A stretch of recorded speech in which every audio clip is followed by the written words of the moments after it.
So we're going to interview Caleb. He's in the process of buying a car.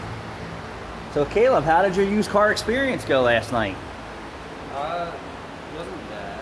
Uh-huh. It wasn't bad. It was, but the truck that I was looking at had way too much rust on it. Rust. Did he disclose that in his ad? No, of course not. So I was thinking about this last night. Since you're in the process of buying a new car or a pre-owned car or whatever the case may be, if you didn't have the education and experience from here, and you follow me, would you have made a bad buying decision? And use the Ranger for example. You just did that because, but if you didn't know, right, you've already been on a $20,000 used Jeep with problems, right? Because how many cars have you looked at? I looked at 10 cars. Now imagine if you're just buying online.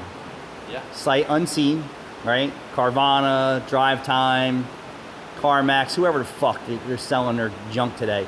Every car that we've ever looked at needed some type of repair, including your buddy who bought that BMW, that CarMax? Auto lenders, right? Put that BMW out on their lot with fucking tons of problems, and then it became such a problem he had to give the car back after them throwing tons of money at it. Then he bought a pre-owned Mustang. Yep. Grenaded the fucking transmission. That was another month out. You think the tranny had a problem before he got it? Absolutely. Yep. So like I said, I bought the new Tesla, sight unseen, never drove it. I will never do that again because I thought I could trust Elon Musk and his people, but the car was so fucked up cosmetically. And then simple things like the coolant being low. Now that I know that they have transmission seals, now I need to get the car in the shop and look at and see if they nicked the transmission seal during assembly, and that's why the coolant bottle was low.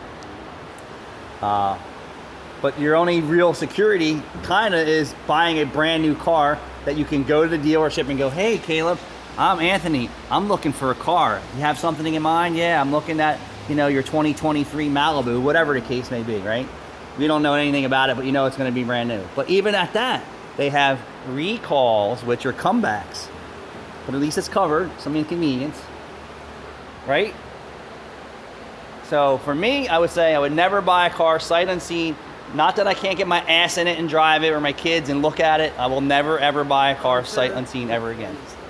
Huh? Like for instance, like I bought the Skyline sight unseen. That's one of those cars that's okay. Well, they're not everywhere, so you can't go look at it. True. So you're would say ballsy. it depends on what you're buying. Well, if you're buying a Lamborghini or a Bentley that has 3 miles on it, you can expect less to no mechanical issues, but is there going to be flaws?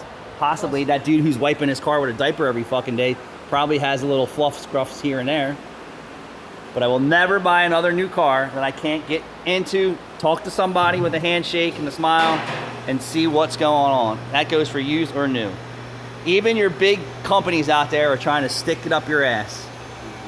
And then for their engineers and those guys not to test that vehicle properly and thoroughly, they all say they're doing it, but why do we have so much oil consumption? Why do we have so many recalls? Why do we have so many electrical issues and programming issues? Because this is the fucking garbage that they swept up and put together in their super expensive plants, and then they put them out for sale. Thanks for watching.